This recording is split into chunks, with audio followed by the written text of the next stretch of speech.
Hello students, कैसे हैं आप सब लोग। आज हम लोग सीबीएसई का पूरा सैंपल पेपर वन शॉट के अंदर बनाएंगे। आज की इस एक क्लास के अंदर हम लोग देखेंगे सीबीएसई में इको का सैंपल पेपर किस टाइप से पूछा गया था, कौन कौन से क्वेश्चंस पूछे गए थे और आपको आंसर्स कैसे लिखना है, क्या आंसर्स होंगे उसके, सो दैट बिफोर एग्जामिनेशन आप इसकी अच्छे से प्रिपरेशन कर लो। एक बार इन सब के आंसर्स प्लीज लिख देना। इनके सॉल्यूशन भी क्लास आपको सीबीएसई के ऑफिशियल वेबसाइट पे मिल जाएंगे और आपको इसको अच्छे से बना के जाना कि इस टाइप से क्लास क्वेश्चन पूछा जा सकता है। भले ही सेम क्वेश्चन ना आए बट आपको पैटर्न का बहुत अच्छे से अंदाजा हो जाएगा।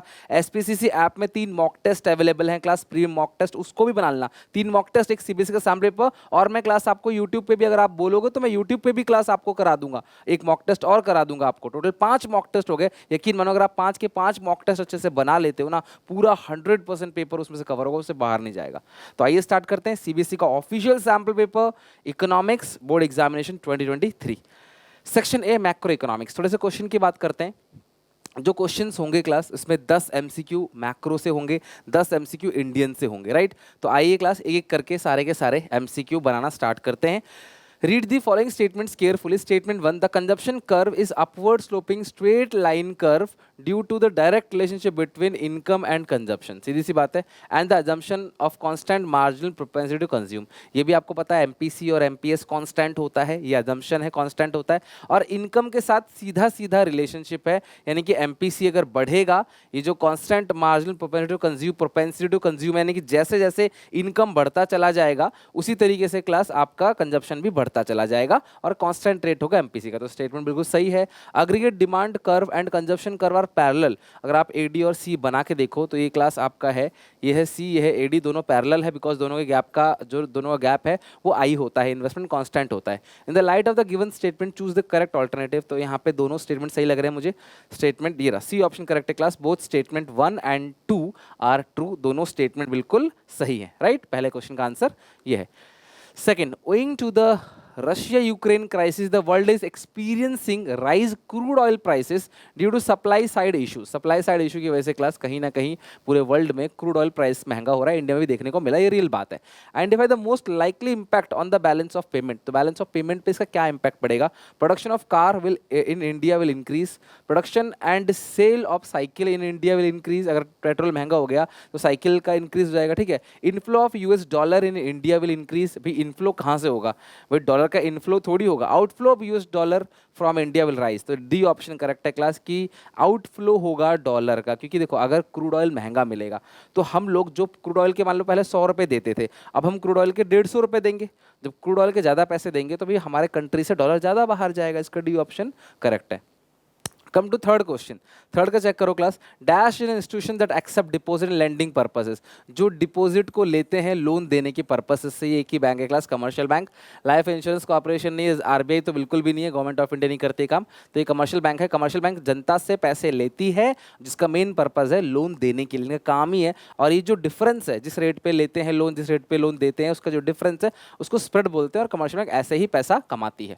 Read the following statement carefully. Statement 1: export of financial services by India will record in credit side of current account. Export of financial services, अगर आप एक्सपोर्ट करते हो, सर्विस दे रहे हो किसी को, तो पैसा आएगा तो क्रेडिट साइड होगा और करंट अकाउंट में भी आएगा। Foreign direct investment India will record in credit side of capital account. Foreign direct investment जो एफडीआई है, foreign direct investment record in credit side of, अगर फॉरेन डायरेक्ट इन्वेस्टमेंट विदेश से यहाँ पे इन्वेस्टमेंट आया तो ये भी प्लस है, यानी क्लास क्रेडिट है। Record in credit side of capital account, तो ये कैपिटल अकाउंट में क्रेडिट होगा। तो बताओ क्लास की दोनों स्टेटमेंट सही है या क्लास दोनों गलत हैं। तो यहाँ पे दोनों स्टेटमेंट बिल्कुल सही है, तो फोर्थ का सी ऑप्शन करेक्ट है। Read the following statement carefully. Statement 1: net investment is a stock concept. Net investment stock concept है, capital is a flow concept. और आपको बताना स्टेटमेंट कौन सा ट्रू है कौन सा फ्लो है। तो आप फटाफट बता दो, नेट इन्वेस्टमेंट कैसा कॉन्सेप्ट है, स्टॉक या फ्लो कॉन्सेप्ट है। नेट इन्वेस्टमेंट जो है स्टॉक या फ्लो कॉन्सेप्ट है। नेट इन्वेस्टमेंट जो आपने नेट इन्वेस्टमेंट, यार फ्लो कॉन्सेप्ट होता है, नेट इन्वेस्टमेंट फ्लो कॉन्सेप्ट होता है, और यहाँ स्टॉक लिखा है तो ये भी गलत है। कैपिटल स्टॉक होता है, ये फ्लो लिखा, उल्टा लिखा गया है, तो दोनों स्टेटमेंट फॉल्स है। तो फिफ्थ का डी ऑप्शन बिल्कुल करेक्ट है। क्वेश्चन नंबर 6 रीड, अच्छा फिफ्थ का और है, फिफ्थ का ही क्लास और पार्ट है। Read the following figures carefully and choose the correct pair from the following alternative. Correct pair आपको बताना है कौन सा करेक्ट पेयर है। तो देखते हैं क्लास क्या होगा। आउटपुट प्रोडक्शन, ये रहा पहला, ये रहा दूसरा आउटपुट प्रोडक्शन और वैल्यू एडेड और प्रोडक्शन आउटपुट डिस्पोजिशन। तो देखते हैं क्लास क्या है इसके अंदर। ये जनरेशन फेज है, जनरेशन फेज, ये डिस्ट्रीब्यूशन फेज है, दो फेज तो हो गया। तीसरा क्या होगा? Disposition phase. जनरेशन फेज तो ये थर्ड इज डिस्पोजिशन फेज, तो ये मुझे सही लग रहा है। और ऊपर क्या आएगा? Output, national income output. ये क्या है? नेशनल इनकम, अच्छा अच्छा अच्छा, ये आउटपुट है। ये जनरेशन में प्रोडक्शन होता है ना क्लास, तो आउटपुट होगा। और ये नेशनल इनकम जनरेट हो रहा है, ये नेशनल एक्सपेंडिचर हो रहा है। तो सी ऑप्शन करेक्ट है क्लास, चेक करो। फिफ्थ का जो और है उसका सी है। क्या आपका भी यही आ रहा था? फिफ्थ का जो और है वो सी है। Next question 6, if an economy the value of investment multiplies 4, autonomous consumption is 30 crore, the relevant consumption function will be. मेरी बात ध्यान समझना, अगर के 4 है तो एम पी एस 1/MP के का फॉर्मूला होता है, तो M P S is equal to 1/4 यानी कि 0.25। तो एम पी सी कितना होगा? 0.75। अगर एम पी एस 0.25 है और एम पी सी जो है वो 0.75 है, तो सी फंक्शन कितना होगा? C is equal to A bar plus B Y. Y है नेशनल इनकम, तो वाई कितना है हमें नहीं पता, तो ये होगा क्लास आपका सी फंक्शन। तो देखो क्लास 30 प्लस 0.75, तो माइनस वाला को हटाओ यार, ये ए ऑप्शन करेक्ट है, 30 plus 0.75 Y. If increase in national income is equal to increase in consumption, increase in income equal to increase in consumption है, then the value of M P S will be. तो M P S will be, तो आप M P S पूछा है, छोड़ो यार M P सी निकालो आप। तो एम पी सी क्या है? Delta C upon delta Y cut जाएगा, तो ये क्या क्लास आएगा? 1 आएगा। अगर एम पी सी 1 है तो एम पी एस कितना होगा बच्चों? अगर एम पी सी 1 है तो M P S obviously class 0 होगा। तो आपने यहाँ पे अगर तुम एम पी एस का लगाओगे फॉर्मूला, वो बहुत कॉम्प्लिकेटेड हो जाएगा। तो बेहतर है तुम्हें डेल्टा सी डेल्टा वाई दोनों बराबर है, एम पी सी का लगाओ तो फॉर्मूला एम पी सी 1 है और M P C plus M P S दोनों को मिला के 1 होता है। एक अकेला 1 है, दूसरा 0 होगा ऑब्वियसली, ठीक है। Next, money supply in India में increase if dash, choose the correct answer. Money supply in India में इंक्रीज, ठीक है। Reserve Bank of India inject more money in circulation, the commercial bank expand their credit operation, tax rates are reduce by the central bank, Reserve Bank of India increase the bank rate. Bank rate बढ़ेगा तो inflation control होगा, money supply बढ़ेगा नहीं class, घटेगा। तो आप मुझे बताओ 7th क्वेश्चन का कौन सा ऑप्शन करेक्ट है? तो ये चौथा ही गलत है, तो बाकी सीधी सी बात है, ये पहला दूसरा तीसरा करेक्ट है।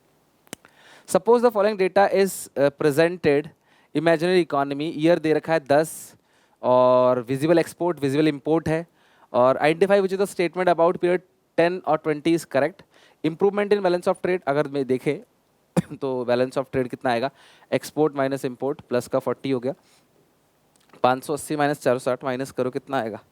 120, 580 माइनस 460 120 प्लस का ही है। तो 2000 improvement in balance of trade, ठीक है। Increase in trade deficit, deficit है ही नहीं। Improvement in balance of invisible item, भैया ये तो विजिबल है, इनविजिबल कहाँ से आ गया? Deterioration of balance of trade, decrease हो रहा है, नहीं। तो यार ये तो इंप्रूवमेंट ही लग रहा है मुझे। 8th का ऑप्शन ए जो है वो करेक्ट है, 8th का ऑप्शन ए। नेक्स्ट क्या है? The following information is imaginary, visible export visible import दिया है, विजिबल एक्सपोर्ट विजिबल इंपोर्ट आपको दे रखा है। मैंने आपको MCQ भी कराए थे क्लास बैलेंस ऑफ पेमेंट की, उसमें भी कवर कर रखा था। विजिबल एक्सपोर्ट विजिबल इंपोर्ट, तो net visible net visible export वो कितना आया क्लास यहाँ पे? -50। इनविजिबल देखें x40 आएगा प्लस का 40, नेट इनविजिबल और net current transfer from abroad, ये हो गया कितना क्लास? 15। तो 55 का आ गया प्लस का, और ये सरप्लस है। तो क्वेश्चन पूछ रहा है balance of current account will be surplus of rupees, surplus 5 का है ना, 55 में से 50 गया तो 5 आएगा, राइट, 5 आएगा। तो सरप्लस 5 देख लो कौन सा ऑप्शन करेक्ट है? बी ऑप्शन करेक्ट है, सरप्लस और 5। तो ये आपको बोला है करंट अकाउंट, मेरी बात ध्यान समझना है, बोला है करंट अकाउंट। तो क्योंकि ये करंट अकाउंट बोला है तो आपने सब चीज़ लिया, लेकिन अगर ये कहता बैलेंस ऑफ ट्रेड का, तो ट्रेड में सिर्फ और सिर्फ गुड्स आता है। ट्रेड में क्या आता है? सिर्फ और सिर्फ गुड्स आता है। बैलेंस ऑफ ट्रेड में एक्सपोर्ट इंपोर्ट ऑफ गुड्स, सीधा कहते हैं class export of goods 100 minus 150, trade deficit है -50, तब ये आंसर होता है trade deficit -50, trade deficit. 9, read the following statement. Assertion reason का है, choose one of the correct option. Assertion क्या है? Ex post investment represent plan investment, whereas ex ante investment represent actual investment. यार ये उल्टा लिखा है, एक्स एन टी जो है ना वो होता है प्लान, एक्सपोस्ट होता है एक्चुअल। रीजन लिखा है equilibrium level ex ante savings and ex ante investments are always equal. तो ये तो ठीक है। तो पहला फॉल्स कहाँ है, assumption A false are true, यानी कि 9th क्वेश्चन का डी ऑप्शन करेक्ट है। देख लो कोई डाउट हो तो बताओ, 9th का डी ऑप्शन करेक्ट है। 10th, read the following statement, assertion reason वही है, assertion saving curve makes negative intercept on vertical axis at zero level of income. Correct है क्लास, अगर जीरो लेवल ऑफ इनकम पे saving तो negative होगा, minus से जाएगा। Saving function refers to functional relationship between saving and income. Saving function functional relationship है saving और income के बीच। तो दोनों स्टेटमेंट तो ठीक है, ट्रू है, पर लेकिन नीचे वाला ऊपर वाले को रीजन नहीं दे रहा है कि वो माइनस से क्यों निकल रहा है। बस वो तो कह रहा है कि सेविंग फंक्शन जो है वो सेविंग्स और इनकम के बीच में रिलेशनशिप शो करता है, लेकिन सेविंग नेगेटिव क्यों होता है इस बारे में नहीं बताया इन्होंने। तो दोनों स्टेटमेंट ट्रू है, और ये जो है ये नॉट द करेक्ट रीजन, ये क्लास करेक्ट रीजन बिल्कुल भी नहीं है, तो इसका बी ऑप्शन करेक्ट है। Now move to question number 11। अगर मैं क्वेश्चन 11 की बात करूं तो ये क्वेश्चन आपका एक न्यूमेरिकल क्वेश्चन है जो कि नेशनल इनकम से है, 3 नंबर का। ध्यान समझना क्या है, अगर एक एक नंबर के क्वेश्चंस खत्म हो जाते 10 तक, तो 11 से लेकर 17 तक के बीच जो क्वेश्चंस है ना, बस वही क्वेश्चंस आपके लिखने वाले क्वेश्चन होंगे। तो आपको एमसीक्यू पे अच्छे से फोकस रखना है, बिकॉज वो 20 नंबर के कवर है। सपोज इन हाइपोथेटिकल इकोनॉमी, काल्पनिक इकोनॉमी में 2 फर्म है ए और बी, एक है ए और दूसरा है क्लास बी, और ए ने बेचा 2000 का सामान बी को, ए ने बेचा बी को, तो ए के लिए सेल, ए के लिए सेल हो गया, और बी के लिए क्या हो गया, वो परचेज। और firm B and purchase goods 1000, अच्छा इसने 1000 का सामान खरीदा भी, तो यह पे सेल्स हो गया, और माइनस क्या हो गया, IC intermediate consumption. B export करता है 2500 और डोमेस्टिक सेल है 1500, तो बी की जो सेल है वो 4000 हो गई, एक्सपोर्ट किया 2500, देश के अंदर बेचा 1500, यानी कि 2 3 4 4 की सेल, बस खत्म, और तो कुछ है नहीं। नेट डोमेस्टिक प्रोडक्ट एमपी निकालना है, डेप्रिसिएशन 200 है। एक काम करो, ये फॉर्मूला किसका होता है, जीवीए एमपी का, तो ये आ गया 1000 और ये आएगा 2000, फॉर्मूला लिख देना, sales plus change stock minus IC, change stock है नहीं इसके अंदर, तो हमारे पास जीवीए एमपी निकल के आ गया, दोनों सेक्टर का मिला के, यानी दोनों फर्म का मिला के 3000। हमें चाहिए क्या, N D P M P, और हमारे पास गिवन क्या है, जीवीए मतलब जीडीपी एमपी, ग्रॉस से नेट जाने के लिए माइनस डेप्रिसिएशन। तो ये हो गया, बहुत ही सिंपल क्वेश्चन। सोचो 1 नंबर का ही क्वेश्चन है देखा जाए तो ये, लेकिन दिया है 3 नंबर में, तो अच्छी बात है। 2800 आपका आंसर आ गया, ठीक है, कितना आ गया, 2800। तो सेल्स है 2000, परचेज है 1000, इसका आ गया 1000, इसका 2000, टोटल है 3000। एनडीपी एमपी निकालना है, जीडीपी एमपी दे रखा है, घटा डेप, आ गया आपका answer 2800। Next, explain how exchange rate is determine through free market exchange rate system. सुनना मेरी बात, free market exchange rate system में एक्सचेंज रेट वहां पे डिटरमाइन किया जाता है जहां पे demand for foreign exchange is equal to supply for foreign exchange. जहां पे डिमांड सप्लाई दोनों बराबर होगा, उस रेट को इक्विलिब्रियम में पार रेट ऑफ एक्सचेंज कहा जाता है, और फ्लेक्सिबल में उसी रेट को क्लास हर जगह लागू किया जाता है। इसी तरीके से फ्लेक्सिबल एक्सचेंज रेट में डिसाइड किया जाता है रेट, गवर्नमेंट डिसाइड नहीं करती। ये चीज़ आपको एक्सप्लेन करनी है अपनी भाषा में, और आपको डायग्राम जरूर जरूर जरूर बनाना है। TDSS डी योगा क्लास डिमांड और सप्लाई फॉर फॉरेन एक्सचेंज, योगा फॉरेन एक्सचेंज रेट, योगा ई पॉइंट इक्विलिब्रियम, ये एक्स एक्सिस है वाई एक्सिस, ये पूरा का पूरा अच्छे से अगर आप बनाओगे ना क्लास, एक अच्छे स्टैंडर्ड डायग्राम बनाओगे ना, और राइट हैंड साइड डायग्राम बना तो लेफ्ट हैंड साइड उसको एक्सप्लेन कर दो अच्छे से कि किस तरीके से फ्लेक्सिबल एक्सचेंज, पहले लिखो फ्लेक्सिबल एक्सचेंज रेट होता क्या है, फिर आपको एक्सप्लेन करो कैसे इक्विलिब्रियम रेट डिसाइड किया आता है। और अगर छोटा पड़े कि हाँ सर बराबर नहीं हुआ अभी, तो क्लास आपने इसको एक्सप्लेन कर देना, एक्स एक्सिस पे क्या है, वाई एक्सिस पे क्या है, डी क्या है, एस क्या है, point E stands for equilibrium, ओ ये पी मान लो, ओपी इक्विलिब्रियम प्राइस हो गया, ओ क्यू इक्विलिब्रियम क्वांटिटी, ये पूरा का पूरा अच्छे से एक्सप्लेन करोगे ना, टीचर बहुत खुश होकर पूरे नंबर देगा। डायग्राम जरूर बनाना बेटा, ठीक है।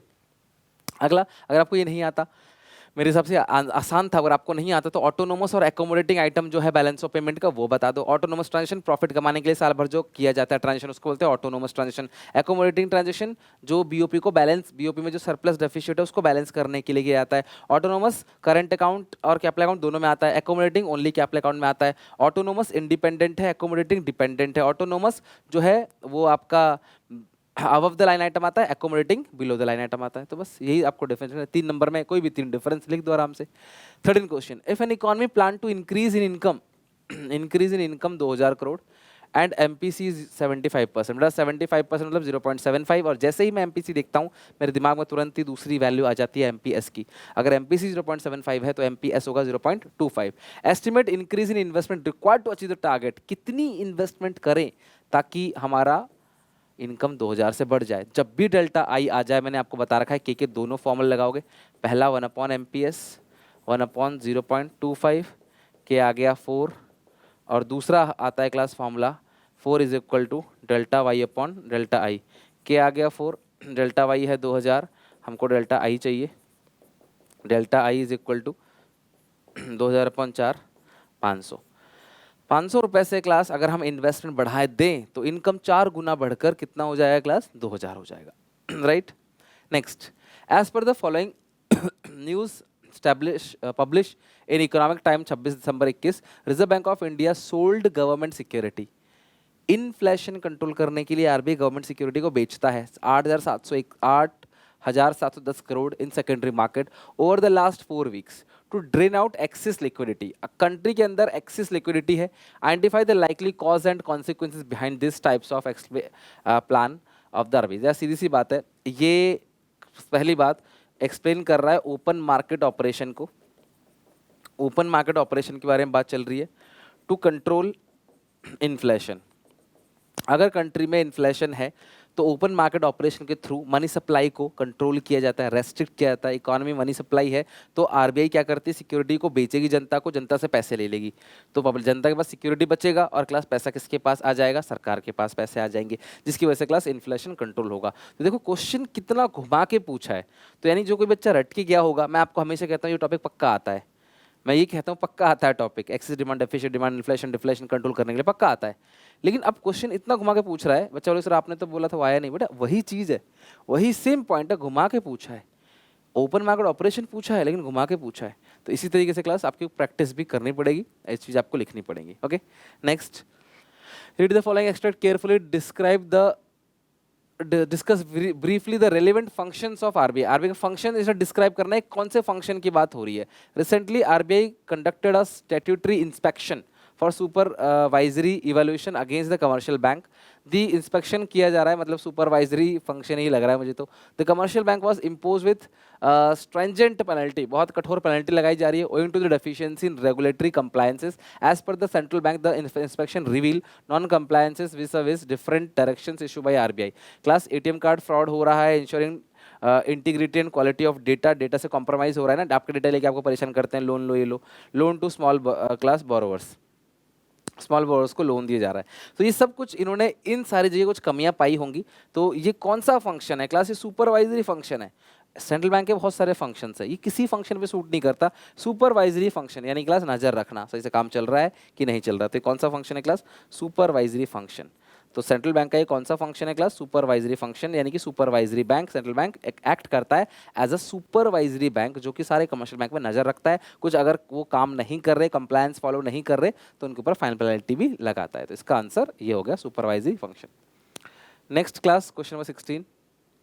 अच्छा, इसी का और है, Reserve bank reserve ratio and credit creation inversely related. मैंने आपसे कहा था ना 100% आता है, देखो सैम्पल में भी आया है, बोर्ड एग्जामिनेशन में पूरे चांसेस है। इसी क्वेश्चन को एक अलग तरीके से पूछ लेगा, लेकिन आएगा ये credit creation by commercial bank, और आपको एक न्यूमेरिकल एग्जाम्पल के साथ बताना है credit creation by commercial bank. Commercial bank कैसे क्रेडिट को कई गुना बना देती है, आपको विद न्यूमेरिकल एग्जाम्पल बताना है credit creation by commercial bank. ध्यान समझना क्लास, आपको बताना है डिपॉजिट मल्टीप्लायर या मनी मल्टीप्लायर, पूरा का पूरा टेबल बना के आपको राउंड 1, राउंड 2, राउंड 3 तक ले जाके अच्छे से बनाना है, जैसा मैंने सिखाया है ये आता है। और देखो क्लास सैम्पल पेपर में भी है। 16, define GDP deflector and discuss is importance. तो जीडीपी डिफ्लेक्टर क्या होता है क्लास, जो करंट ईयर और प्रीवियस ईयर प्राइसेस होता है जीडीपी का, उसके बीच में कंपैरिजन करता है। इसका फॉर्मूला होता है nominal GDP upon real GDP into 100। Importance क्या है क्लास, आप एक नेशन को दूसरे नेशन से कंपेयर कर सकते हो, और देश की एक्चुअल पोजीशन जो है, एक्चुअल जीडीपी जो है, ये वो भी शो करता है। जीडीपी में डिफरेंस क्या है और एक्चुअल जीडीपी क्या है, ये सारी चीज शो करता है ये। दूसरा, इसी में क्लास एक और ऑप्शन है कि 2 प्रिकॉशंस बताने हैं इनकम और एक्सपेंडिचर मेथड के। सेकंड हैंड गुड्स के सेल को नहीं काउंट करना, इलीगल इनकम को काउंट नहीं करना। ये एक्सपेंडिचर मेथड में इंटरमीडिएट गुड्स पे खर्चा काउंट नहीं करना, सेकंड हैंड गुड्स पे खर्चा काउंट नहीं करना, ब्रोकरेज कमीशन काउंट करना है। ये तो मैंने तुमको अच्छे से रट्टा लगवा रखा है, अच्छे से याद करा रखा है, इसमें तुम्हें कोई दिक्कत नहीं आने वाली। 17 question, compare the trend depicted in the following below. तो देखो यार, मैं तुमको एक बात बताता हूँ, मेरी बात ध्यान से और अच्छे से समझना और इसको रियल लाइफ में लागू करना। कभी भी पेपर में कोई भी डायग्रामेटिक वाला क्वेश्चन ऐसा आ जाए, तुमको टेंशन लेने की कोई ज़रूरत नहीं है। अगर ये डायग्रामेटिक वाला क्वेश्चन आता है ना, आराम से क्लास इस क्वेश्चन को अपनी भाषा में सिंपल सीधी अच्छी लैंग्वेज में बना बना के लिख देना, तुम्हें नंबर पूरे मिलेंगे। अब इसमें क्या ले, जो हो रहा है ज़्यादा है, जो ज़्यादा है, जो कम है, किससे ज़्यादा है, कितने से कम है, वही लिखना और कुछ नहीं। बहुत सिंपल है, 3 नंबर का क्लास क्वेश्चन है ये। अगर आप देखोगे फिजिकल, आपको ऐसे दिख रहा होगा, सीबीएसई का ऐसा प्रिंट है ये। लेकिन अगर देखोगे फिजिकल डेफिसिट जो है 2020 में सबसे ज़्यादा है। फिजिकल डेफिसिट 2020 में 10.8% है, जबकि 2019 में इतना, 2018 में इतना था, 21 में इतना है। सिमिलरली प्राइमरी डेफिसिट 2020 में सबसे ज़्यादा है, जबकि 19 में इतना था, 21 में इतना था। बस आपको नंबर देख देख के नंबर लिखना और कुछ नहीं।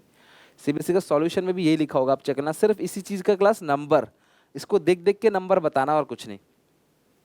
Physical deficit as per percentage of budget estimate, तो 2019 में था क्लास 114, 2020 में अप्रैल से नवंबर सबसे ज़्यादा देखने को मिला है 135। Physical deficit as a percentage of budget estimate, तो जो बजट एस्टिमेट है उसका 135% है, जो कि फिजिकल डेफिसिट हमारे ऊपर बहुत ज़्यादा है एज पर बजट। 2021 में क्लास क्या है, अप्रैल से नवंबर, ये बहुत कम है। तो इस तरीके से आप इसको देख सकते हो, जो परसेंटेज है आप देख के बताना है बस आपको। अगर आपको रीज़न समझ आ रहा है कहीं पे तो लिख दो 2020 में ऐसा क्यों चेंज आ रहा है। अगर आपको रीज़न समझ आता है कि कोरोना का टाइम था, लॉकडाउन का टाइम था, उस समय बोरो किया गया, अगर आपको ऐसा कुछ समझ आ रहा है तो आप वो लिख सकते हो, बट स्पेशली आपको डेटा लिखना होता है बस।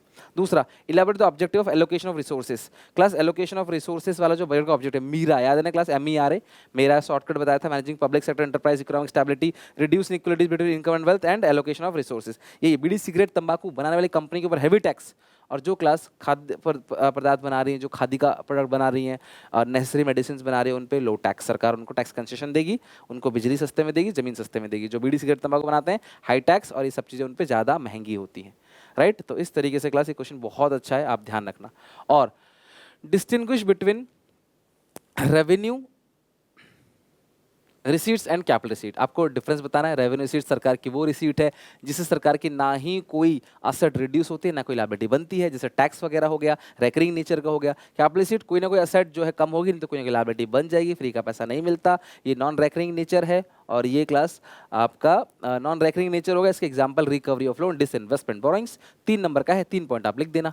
बी पॉइंट भी 3 नंबर का है, बिकॉज एक पूरा क्वेश्चन 6 नंबर का और ऑप्शन में भी है।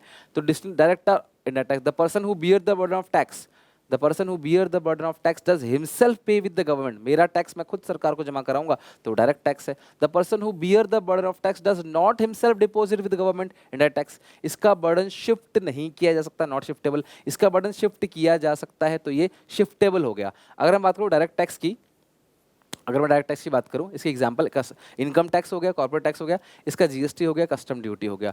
बस बहुत एग्जांपल के साथ साथ इसको कह सकते हो ये प्रोग्रेसिव इन नेचर है, ये रिग्रेसिव इन नेचर है। इस तरीके से क्लास आप डिफरेंशिएट कर सकते हो इसके अंदर, राइट। की बात करें, इसमें इंडियन इकोनॉमिक डेवलपमेंट के क्वेश्चंस होंगे। जितने क्वेश्चंस पार्ट ए में थे मैक्रो इकोनॉमिक्स के, उतने ही क्वेश्चंस पार्ट बी में भी है इंडियन इकोनॉमिक डेवलपमेंट के भी। इसको भी अच्छे से खत्म कर लेते हैं। यहाँ भी शुरू के 10 क्वेश्चन MCQ बेस्ड ही हैं। सबसे पहले क्वेश्चन की अगर हम बात करें, 18th question, identify which of the following indicate the adverse impact of British rule in India. इनमें से कौन सा वो पॉइंट है जो ब्रिटिश रूल का नेगेटिव इंपैक्ट, एडवर्स इंपैक्ट दिखाता है। इंट्रोडक्शन ऑफ कम्युनिकेशन नेटवर्क बिछा है इंडिया में। Change in composition of India's foreign trade का कॉम्पोजिशन चेंज किया, सारा कुछ अपने देश के अंदर उठा के ले गए, लगभग हाफ। और उसका introduction of modern administrative system लगाया, या इंट्रोडक्शन ऑफ रेलवे। आपको क्या लगता है क्लास सबसे खराब क्या था? सारी चीज़ अच्छी थी, बी पॉइंट खराब था। वो ब्रिटिश रूल जब आया तो कुछ चीज़ें अच्छी भी हुई और ये वो सारे पॉइंट्स है, लेकिन बी पॉइंट बिल्कुल अच्छा नहीं हुआ, सारा उठा के अपने देश में ले गए और उस पैसे को भी इन्होंने अपने देश में लगाया, खर्च किया, यहाँ पे खर्च कुछ नहीं किया, इन्हें कोई फायदा नहीं मिला। Dash committee setup for the development of promotion of small scale industry, SSI small scale industry. इसके लिए क्लास कौन सी कमेटी थी? कार्वे कमेटी। इसका नाम मैंने आपको कई बार पढ़ाया है। तो क्लास तपस जो मजुमदार कमेटी है, महालनोबिस मॉडल है क्लास, और ट्राइसम है, वो सब नहीं है क्लास, का है Karve committee. Small scale industry की जो लिमिट है करंट डेट पे 10 करोड़ की है। अगर आज की डेट की बात करूं, शुरुआत जो हुआ था वो 5 लाख से शुरू हुआ था, राइट।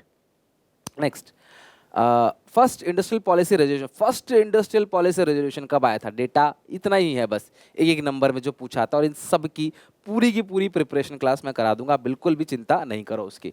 तो first industrial policy resolution class 1948 में आया था, और दूसरा जो आया था क्लास 1956 में आया था। तो प्लीज सोच समझ के टिक करना, 1956 मत लगा देना, इसमें शेड्यूल आए थे, schedule A, schedule B, schedule C. Comment section में मुझे क्लास इन तीनों शेड्यूल की लिमिट बताओ, कौन कौन सी कंपनियां, कितनी कंपनियां इसके अंदर थी। 20 question, dash and dash are the reason for slow down of Pakistan economy since independence. तो पाकिस्तान की इकोनॉमी जो स्लो डाउन हुई उसके पीछे क्या क्या वजह था? सबसे पहला, political instability, over dependence on remittance from abroad, stable performance of agriculture, growth of service sector. तो मुझे बताओ क्लास कि पाकिस्तान जो स्लो डाउन हुआ उसके पीछे कारण क्या था? तो यार देखो, ये दोनों तो था ही नहीं, कि स्टेबल नहीं था, अनस्टेबल था, कोई सेक्टर ग्रोथ नहीं हो रहा था वहां पे। पहला दूसरा सही है, तो इस हिसाब से ए ऑप्शन करेक्ट है, first and second is correct. 20 का, और GLF was respect to the people's republic of China referred to. Class 58 में जीएलएफ कैंपेन की अगर हम बात करें तो जीएलएफ का फुल फॉर्म क्या था? सबसे आसान क्वेश्चन पूरे सिलेबस का, अगर किसी बच्चे ने 10th चैप्टर पढ़ा होगा तो ऐसा इम्पॉसिबल है उसने इसका नाम नहीं सुना होगा, ग्रेट लीप फॉरवर्ड। तो ग्रेट लीप फॉरवर्ड यानी कि सी ऑप्शन जो है वो करेक्ट है क्वेश्चन नंबर 20 का। 21, identifies the following is source of non-institutional credit in rural areas। non-institutional पूछा है, institutional नहीं पूछा। तो non-institutional क्लास मनी लैंडर्स होते हैं, बाकी रीजनल रूरल बैंक हो गया, कमर्शियल बैंक हो गया, नाबार्ड हो गया, सब इंस्टीट्यूशनल सोर्सेस हैं। From the following events given the column first and second, आपको चूज द करेक्ट पेयर, सही पेयर बताना है। Dual pricing system, economic reforms, setting up of special economic zone in India, special economic zone in India to attract foreign direct investment, commune system, backyard based industrial production to मतलब कि production units, great cultural revolution, collective farming. तो बताओ class 22 का कौन सा option सही लग रहा है? तो मुझे बी सही लग रहा है, setting up special economic zone in China to attract foreign direct investment, second option जो है वो करेक्ट है, यानी कि बी, सेकंड का B. Read the following statements carefully। Statement 1, on the job training helps bridge gap between the theoretical concept and practical experience, correct है बिल्कुल। on the job training update the employees with the latest changes in their work field। तो आप मुझे बताओ class, दोनों statement true है class, both statements are true. 23 का C option correct है, जहां पे दोनों स्टेटमेंट ट्रू है। आप देख लो, अगर आप देख के पहले आंसर बताना चाहते हो तो आप बता सकते हो। 24, रीड करो क्लास और फटाफट बताओ कौन सा आंसर होगा इसका। Both India Pakistan initiated their economic reforms without any external pressures. दोनों ने क्लास रिफॉर्म चालू किया without any external pressure. Pakistan has successfully implemented the SEZ policy and reaped its benefit using the export promotion policy. तो यार देखो, external pressure तो था, ये तो गलत है statement. India Pakistan initiated their economic reforms without, तो ये स्टेटमेंट गलत है। Pakistan has successfully implemented the SEZ policy and reaped its benefit using the export promotion policy। I think Pakistan को ऐसा कुछ बेनिफिट मिला नहीं था, ऐसा हमने चैप्टर में कहीं पढ़ा नहीं कि पाकिस्तान को कुछ इसका बेनिफिट मिला, और उन्होंने इसको सक्सेसफुली इंप्लीमेंट भी कर दिया। तो मेरे हिसाब से दोनों फॉल्स है, एक बार क्रॉस चेक कर लेना इसको। 20 सीबीएसई का सैम्पल पेपर है, 24 का डी ऑप्शन करेक्ट है। 25, dash was not the cause of environment degradation. कौन सा इन्वायरमेंटल डिग्रेडेशन का कॉज नहीं है भाई? Waste management, deforestation, global warming, और class guarding green cover. 25th का ऑप्शन बताओ क्लास क्या होगा? Not a cause of environment degradation, कौन सा कॉज नहीं है? वेस्ट मैनेजमेंट सही से नहीं हो रहा, जंगल कटाई हो रही है, ये तो तीनों कॉजेज हैं, कौन सा नहीं है? डी ऑप्शन, ठीक है, गार्डिंग ग्रीन कवर। तो ये तो अच्छी बात है, तो ये इन्वायरमेंटल डिग्रेडेशन का कॉज नहीं है। Dash is not the strategy of sustainable development, use of biogas, use of solar power, thermal power, hydel power. तो यार ये तीनों है, थर्मल पावर का यूज नहीं करना है, उससे तो और ज़्यादा पॉल्यूशन बढ़ता है। जो थर्मल पावर प्लांट है वो सबसे ज़्यादा कार्बन एमिट करता है, जिसकी वजह से बहुत ज़्यादा पॉल्यूशन होता है। Read the following statement, assertion, reason. Unemployment and poverty are inseparable twins. Unemployment और पॉवर्टी इनसेपरेबल ट्विंस हैं, ठीक है, तो सही है बिल्कुल क्लास। अनएम्प्लॉयमेंट और पॉवर्टी साथ साथ चलता रहेगा, गरीबी होगी तो अनएम्प्लॉयमेंट होगा, अनएम्प्लॉयमेंट होगा गरीबी होगी, चलता रहता है साथ साथ। Unemployment is root cause of all socio economic evils. Unemployment root cause है हर सोशियो इकोनॉमिक एवल्स। तो आपको क्या लगता है कि अनएम्प्लॉयमेंट अगर रीजन है या नहीं है? अगर है तो क्यों है, नहीं है तो क्यों नहीं है? पहला तो ट्रू है, पहला ट्रू है, दूसरा आपको बताना है ट्रू है या फॉल्स है। Unemployment is the root cause. Unemployment क्या रूट कॉज है हर सोशियो इकोनॉमिक एवल्स का? देखो अनएम्प्लॉयमेंट अकेला रूट कॉज नहीं है, मतलब अनएम्प्लॉयमेंट अकेला रूट कॉज नहीं है सोशल इकोनॉमिक एवल्स का। मतलब जरूरी नहीं कि बेरोजगारी होगी तो ही सारे प्रॉब्लम्स क्रिएट होंगी, तो स्टेटमेंट ये गलत है, तो सी ऑप्शन मैं टिक करूंगा। ए ट्रू है बट आर फॉल्स है। Read the following statement. In the late 1970s, China population growth rate had sharply declined. Late 1970 में चाइना का जो population growth rate है sharply decline. Statement true है या false है? Late 1970 China population growth rate has sharply declined. दूसरा, China has witnesses an increase in the proportion of elderly people owing to class strength, family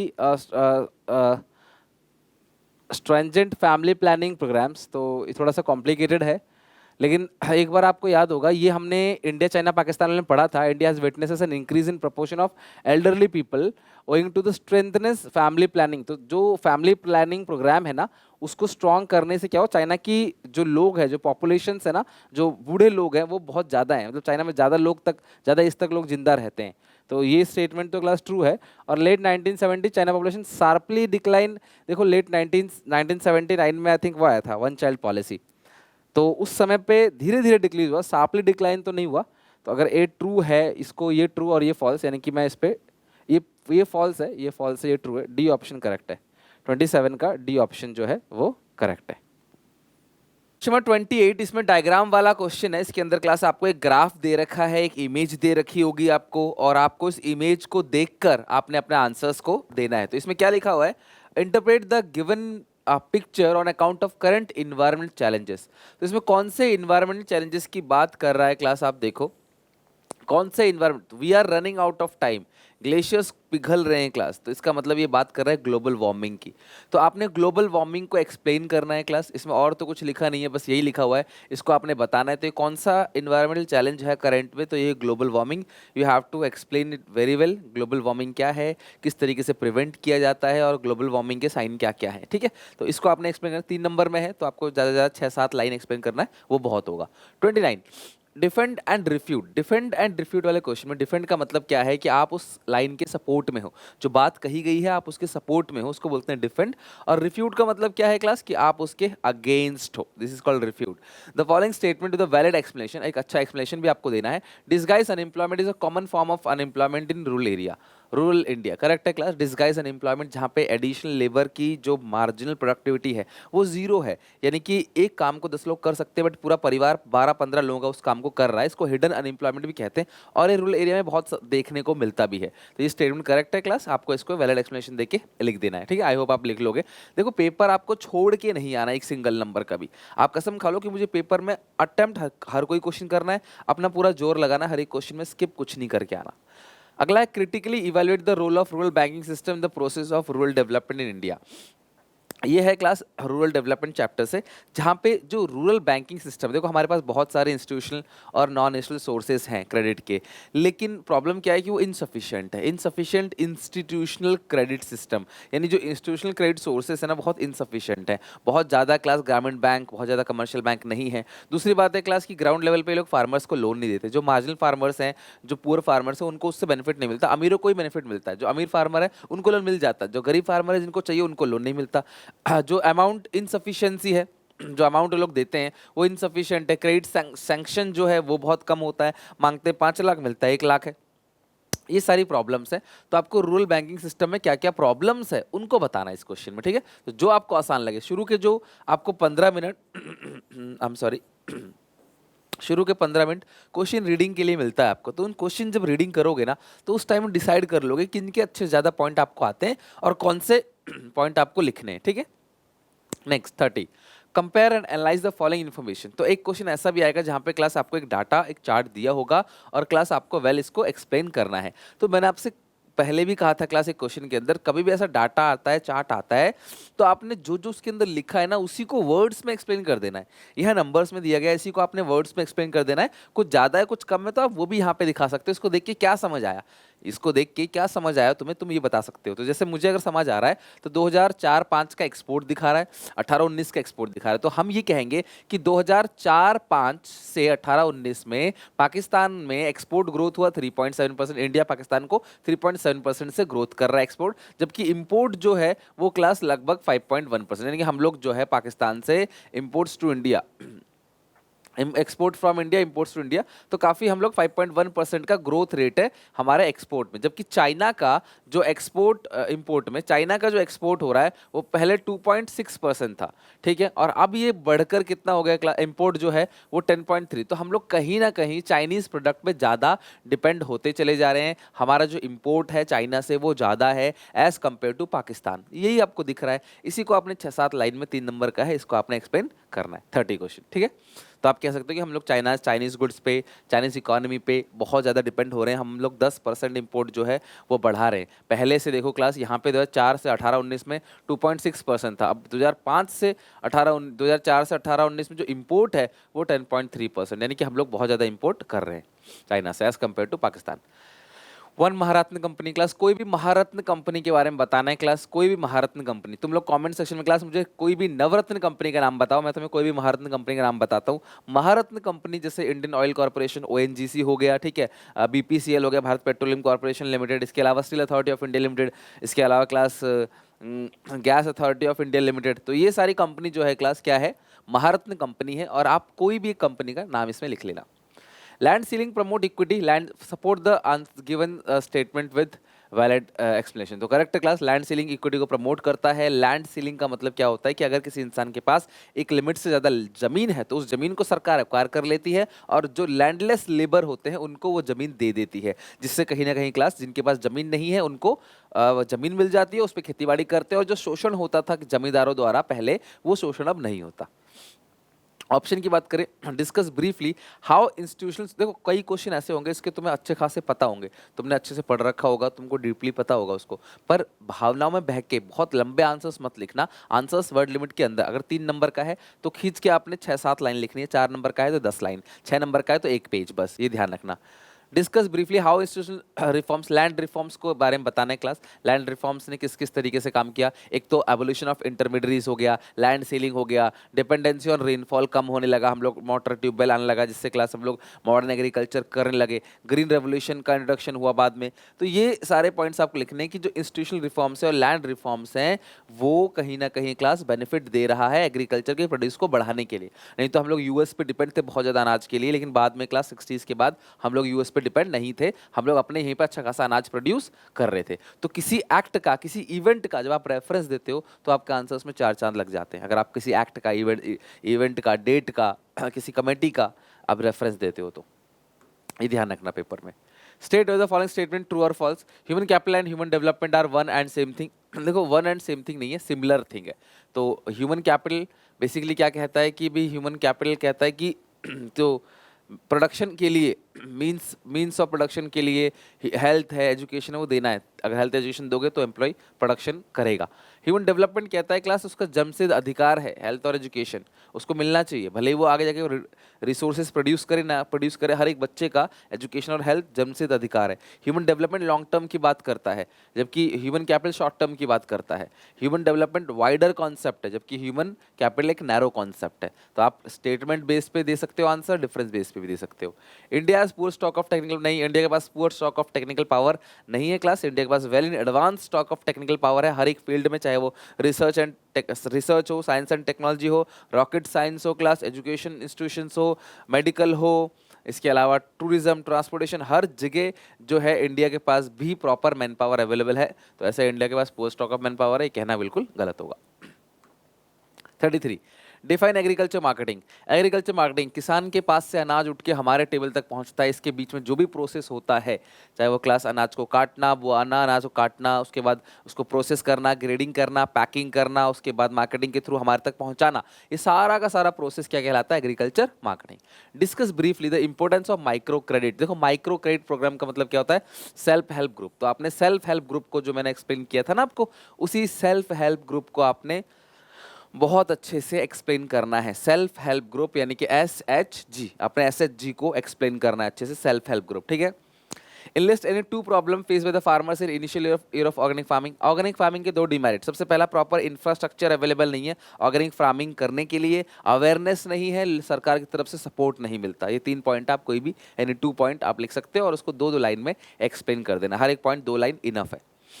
अगर आपको ये तीनों नहीं आते तो आपको क्लास ये दोनों आते होंगे। India's fail the implement the recommendation of Education Commission 1964-1966 give valid arguments in support of the given statement। देखो इंडिया ने 1964-1966 में एक कमेटी ने क्लास रेकमेंड किया था कि 6% ऑफ जीडीपी एजुकेशन पे खर्च होना चाहिए, लेकिन क्लास आज भी ये अमाउंट जो खर्च होता है एजुकेशन पे वो इनएडुकेट है।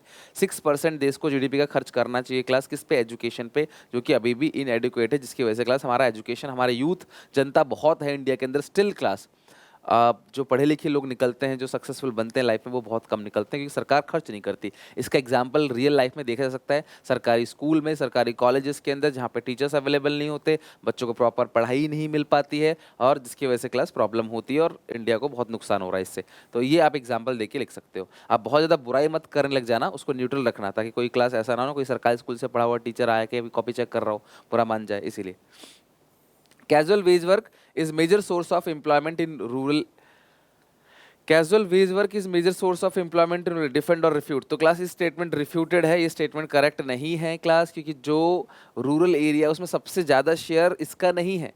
कैजुअल वेज वर्क का सबसे ज़्यादा शेयर किसका है, सेल्फ एम्प्लॉयड लोगों का। तो रूरल एरिया में बहुत ज़्यादा लोग अपना खुद का काम करते हैं, चाहे वो फार्मिंग कर रहे हो, कोई शॉप हो, छोटे मोटे फैक्ट्री में काम कर रहे हो, अपना खुद का फैक्ट्री चला रहे हो, कोई भी काम कर रहे हो जो अपने खुद का काम कर रहे हो। तो casual wage work is the major source नहीं है। आप लिखोगे क्लास कि self employment is the major source of employment in rural India. तो स्टेटमेंट रिफ्यूटेड है। 34, अब ये पूरा पैराग्राफ दे रखा है। Read the following text carefully and answer the given. एक पैराग्राफ वाला क्वेश्चन भी आएगा, घबराना नहीं, आप इस पैराग्राफ को बिना पढ़े भी इसके जो ऑप्शन है ना, इसके जो क्वेश्चन है दो, वो दे सकते हो। Why was green revolution implemented and how did it benefit the farmers. Green revolution को क्यों इम्प्लीमेंट किया था? मिड ऑफ 1960 में आपको पता है हम लोग बहुत ज़्यादा यूएस पे डिपेंड थे। यूएस ने हमको धमकी दे डाली थी, मैंने कहानी सुनाई थी आपको क्लास। तो यूएस ने हमको धमकी दे दी कि हम अनाज नहीं देंगे। एक लॉ था क्लास PL 480, पब्लिक लॉ 480, उसके अकॉर्डिंग हमें अनाज देते थे वो बहुत सस्ते दाम पे, और हमारे पैसे को जो हमसे पैसे लेते थे उसको भी इंडिया में इन्वेस्ट करते थे, जिसकी वजह से क्लास उन्होंने धमकी दे डाली। और क्लास बाद में फिर हमको बुरा लगा, तो हमने बोला ठीक है भैया आप धमकी दे रहे हो तो हम लोग अपने पैरों पे खड़े होंगे, यानी हम लोग ग्रीन रेवोल्यूशन लेके आएंगे। ठीक है, पर हमारी मजबूरी थी। ग्रीन रेवोल्यूशन के लिए जो सीड्स चाहिए थे, जो केमिकल फर्टिलाइजर वगैरह चाहिए था, वो सब हम लोग अमेरिका से ही इंपोर्ट कर रहे थे, और ये अमेरिका का बहाना था सामान को बेचने का हमको। तो ये आपको बताना है। दूसरी बात, how it benefit to farmer, मतलब इसके इंपॉर्टेंस लिखने हैं, ग्रीन रेवोल्यूशन के इंपॉर्टेंस। तो ग्रीन रेवोल्यूशन के इंपॉर्टेंस कौन कौन से इंपॉर्टेंस है?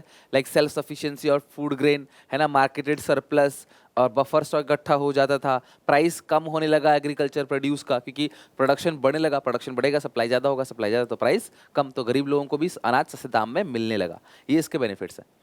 बी है, justify the following statement with the valid explanation. Green revolution enable the government to procure sufficient food grain, बिल्कुल बफर स्टॉक इकट्ठा होने लगा, है ना।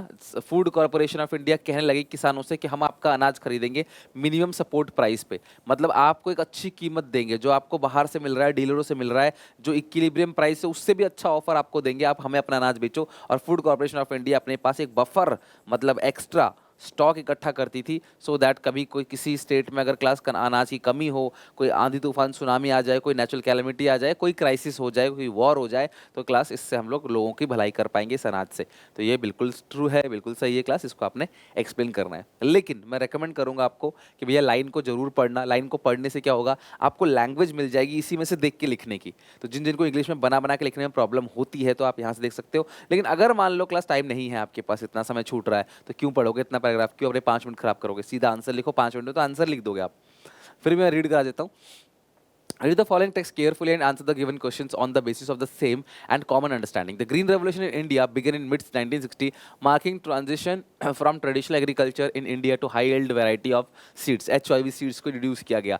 This associated modern agriculture technique, the need of introduction of green revolution in India arose due to shortage of food grain in post independent. हमारे पास food grain की कमी थी। The government in India post independent India wanted to ensure that self dependence, हमें self dependence चाहिए था, इसलिए class हम लोग को फूड ग्रेन की शॉर्टेज थी, तो हम लोग फूड ग्रेन को प्रोडक्शन को बढ़ाना चाहते थे। Such efforts coincide with the development of high yield variety, इसी वजह से क्लास HYV सीड्स आ गया, जो doctor class Norman Borlaug and his associates in Mexico, इन्होंने सबसे पहले HYV सीड्स को इंट्रोड्यूस किया पूरे वर्ल्ड में।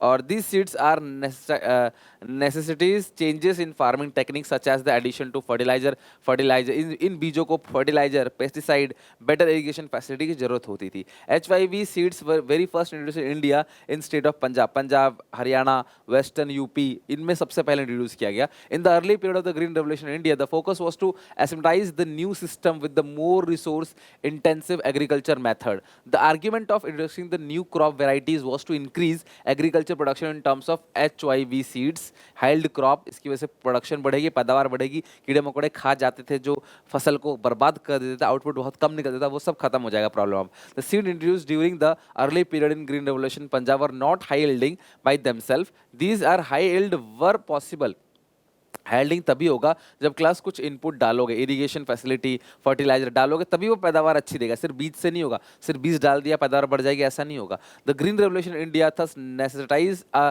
Resource intensive process whereby those who could not make significant capital investment could benefit, whereas the other become more marginalized in region affected by the practices of the green revolution in India.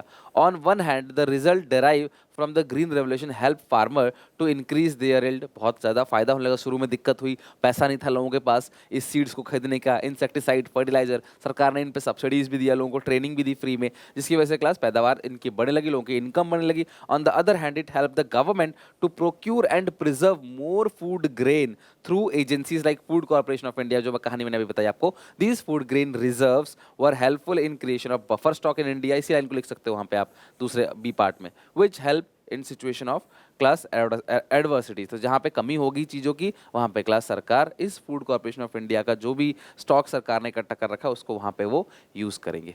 Okay, तो इसी को class आपने यहाँ पे लिखना था, इसी को क्लास बी पॉइंट में पूछा गया है, और इसके साथ आपका पूरा का पूरा सैम्पल पेपर खत्म हो गया।